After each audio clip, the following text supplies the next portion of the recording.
Сәлеметсіңдер ме, құрметті оқушылар? Бүгінгі біздің тақырыбымыз сын есім. Сын есім дегеніміз заттың түрін, түсін, сапасын, салмағын, көлемін білдіретін сөз табы.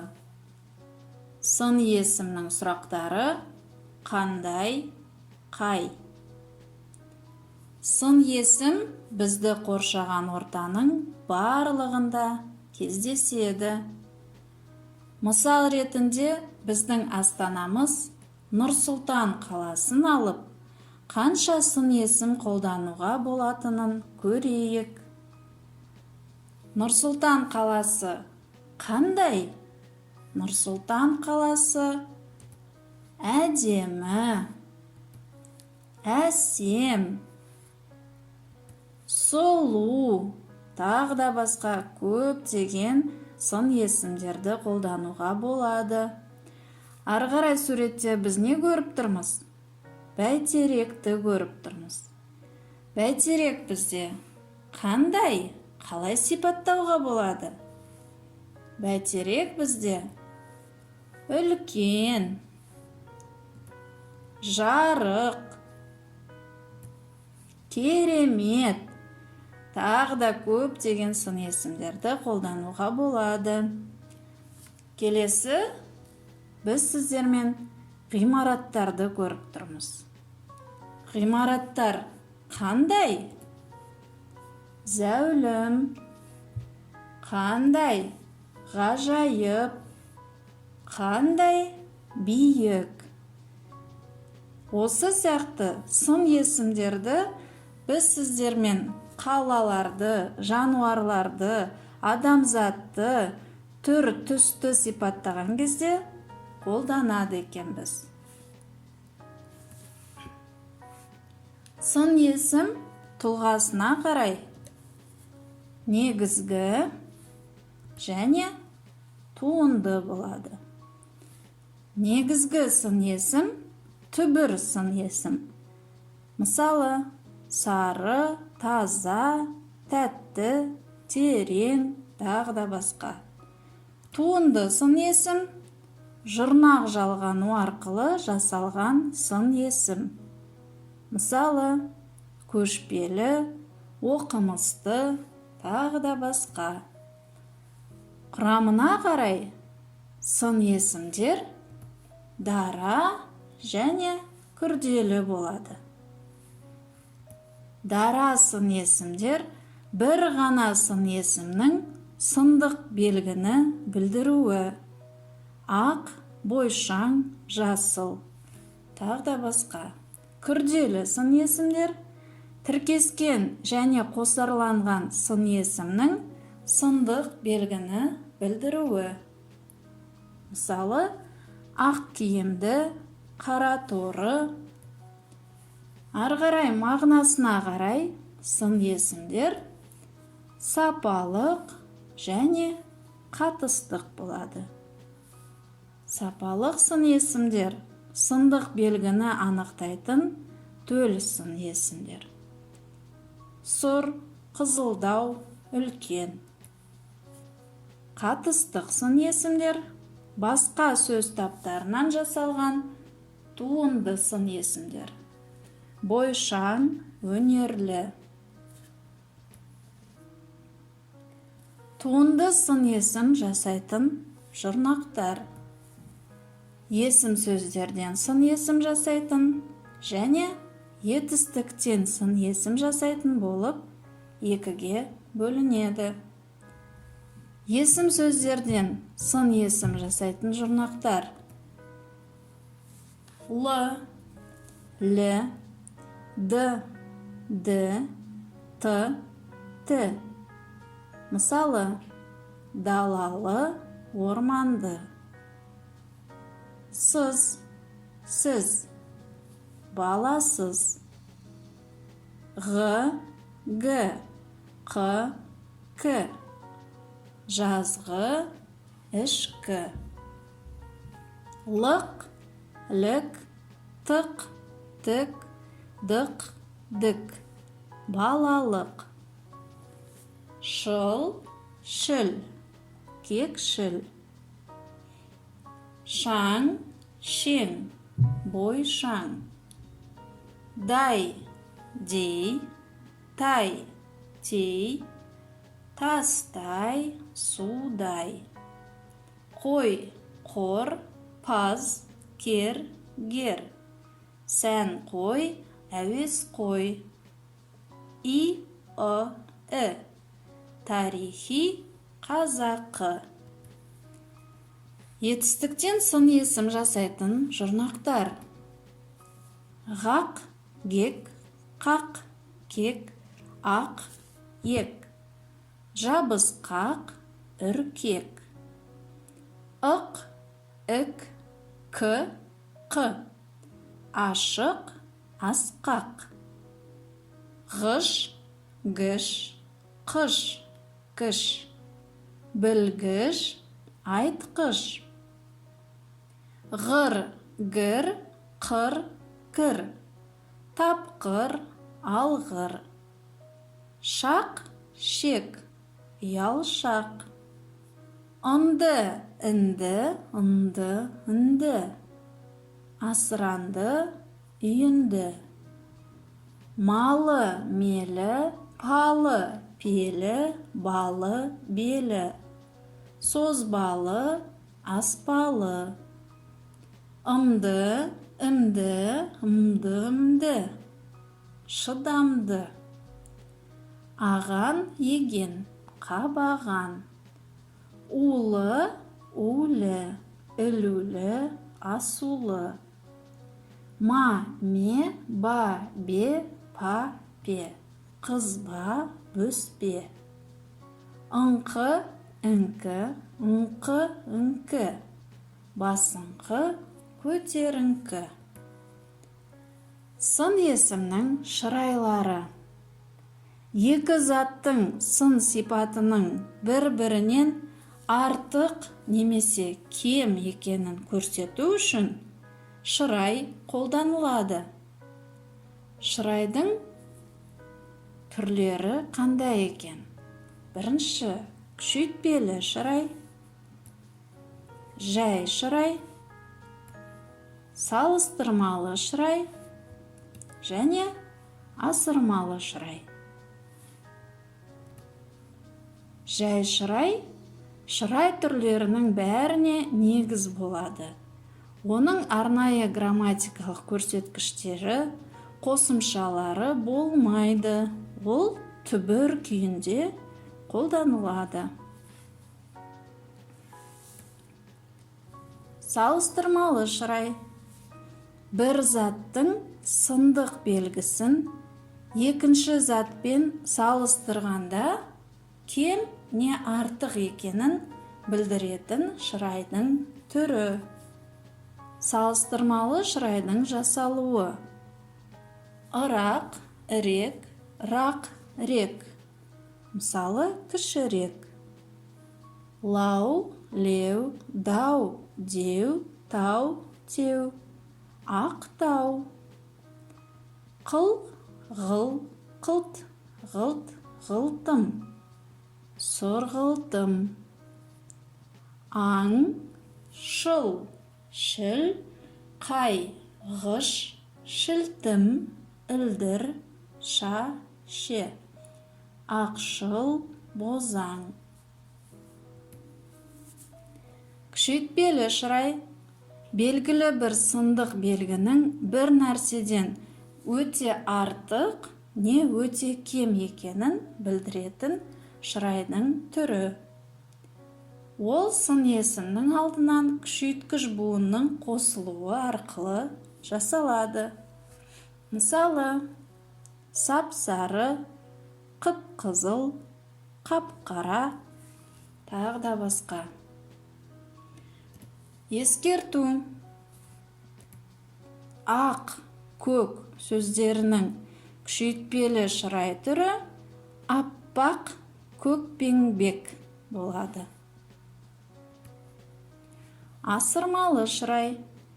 Сын есімнің күшейткіш үстеуімен тым, өте, ең, аса, нақ, тағы да басқа үстеулердің тіркесуі арқылы жасалады. Мысалы, тым ауыр, аса, әдемі. Енді сын есімнің сөйлемдегі қызметін қарастырайық. Сын есім сөйлемде негізінен анықтауыш болады. Мысалы, қырдағы қызыл сары гүлдер көздің жауын алады. Қандай гүлдер? Қызыл сары гүлдер. Бұл жерде сын есім анықтауыш болып тұр. Заттанған сын есім атау септігінде тұрып, бастауыш болады. Мысалы, сыпайы сырын сақтар, әдепті арын сақтар. Бұл жердегі сын есімдеріміз сыпайы және әдепті. Қандай? Сыпайы, қандай, әдепті сөйлемде бастауыш болып келіп тұр.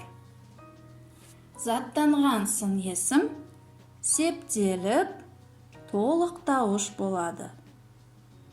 Жақсыдан үйрен, жаманнан жирен. Қандайдан? Жақсыдан. Қандайдан? Жаманнан. Бұл жерде сын есім толықтауыш қызметін атқарып тұр. Сын есім етістіктің алдында келіп, іс-әрекеттің сынын білдіріп, пысықтауыш та болады екен. Ол бүгін көңілді жүр. Ол бүгін қалай жүр? Көңілді жүр. Сөйлемде пысықтауыш қызметін атқарып тұр. Сын есім сөйлем соңында жіктеліп немесе заттанып келіп, баяндауыш болады. Сен үйдің үлкенісің. Сен үйдің қандайсың? Үлкенісің.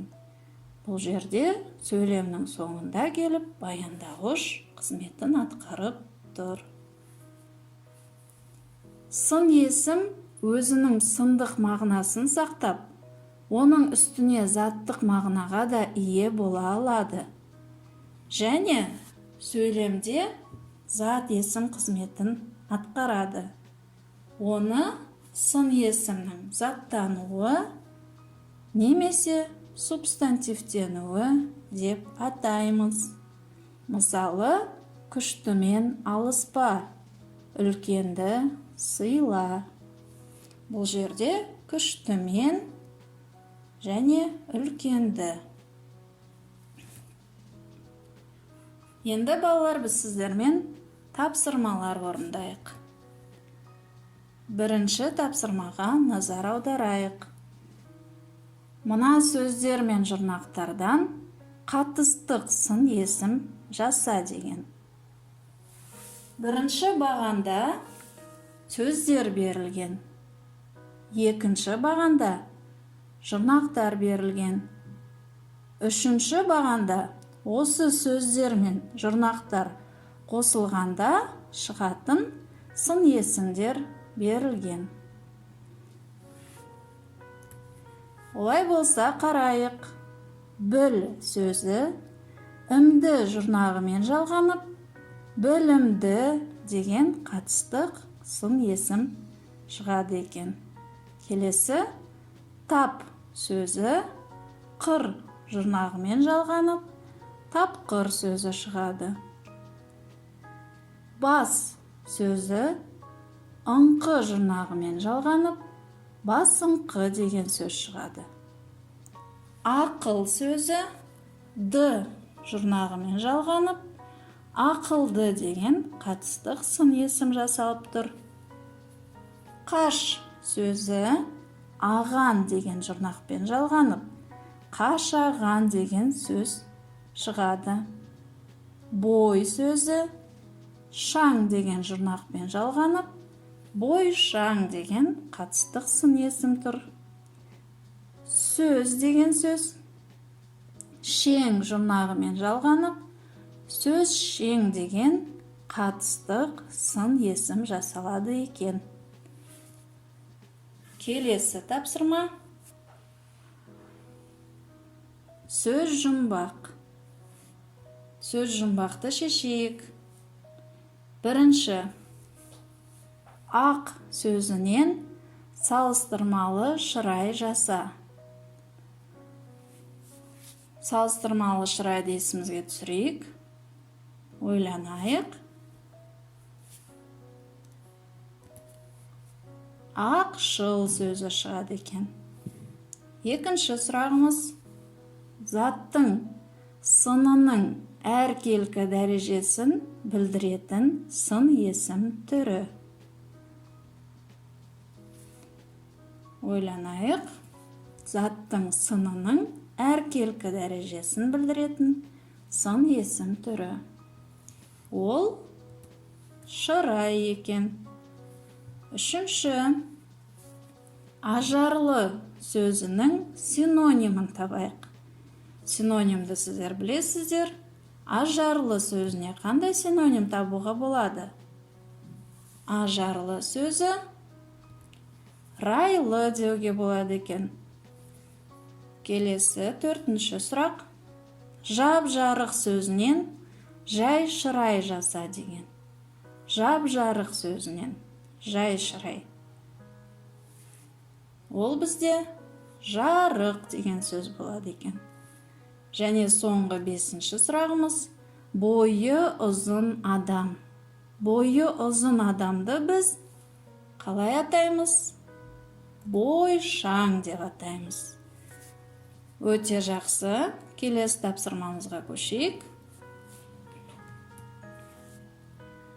Мына сөйлемдерден сын есімді тауып, мағынасына, тұлғасына, құрамына қарай қай сын есім түріне жататынын тап.